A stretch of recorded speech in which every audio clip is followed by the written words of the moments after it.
السلام علیکم ورحمت الله وبرکاته. محترم ورونو، هر یو انسان په دې لټه او کوشش کې دی چې ښه ژوند ولري، که هغه بوډا دی، که ځوان دی، که هلک دی، که جینۍ ده، حتی لیونی نه دی لیونی، هغه هم په دې کوشش کې دي چې څنګه ښه ژوند ولري.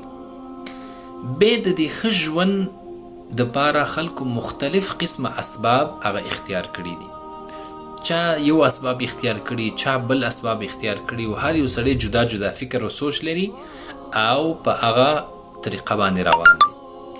خو الله سبحانه وتعالی د خپلو بندګانو دپاره د ښه ژوند دوه اسباب ذکر کړي دي.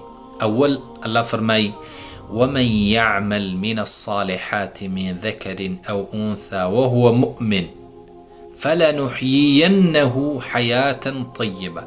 الله وی زه حیات طیبه هغه چاته ورکوم، یا حیات طیبه د چا په نصیب کیږي؟ څوک ښه ژوند لري.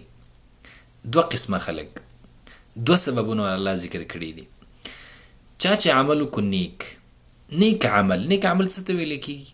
نیک چې هغې کې اخلاص موجود وي. هر یو کار چې الله د رضا دپاره کوي دې ته اخلاص وایي، چې صرف د الله رضا ده پکې مقصد، بل څوک د دنیا دپاره دنیوي اغراضو دپاره نه وي، نه پکې ریا وي. دویم د الله د رسول په طریقه باندې صلی الله علیه وسلم دې ته نیک عمل ویل کیږي.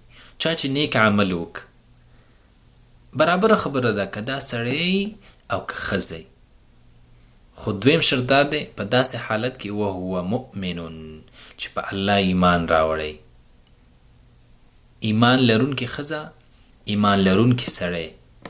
دویم شرط چې نیک عمل یې کړی، نو الله سبحانه وتعالی به څه وایي؟ د ژوند به ښه ژوند ګرځوي. فلنحینه حیاة طیبه. الله وایي زه به دا ژوند ښایسته کړمه، ښه ژوند به ورکړمه، د سکون، اطمینان او د آرام ژوند به وله ورکړمه. نو محترمه که غواړئ چې د سکون او د اطمینان او د آرام او یو ښایسته ژوند ولرئ، نو عمل صالح او ایمان دغه دوه اسباب دي.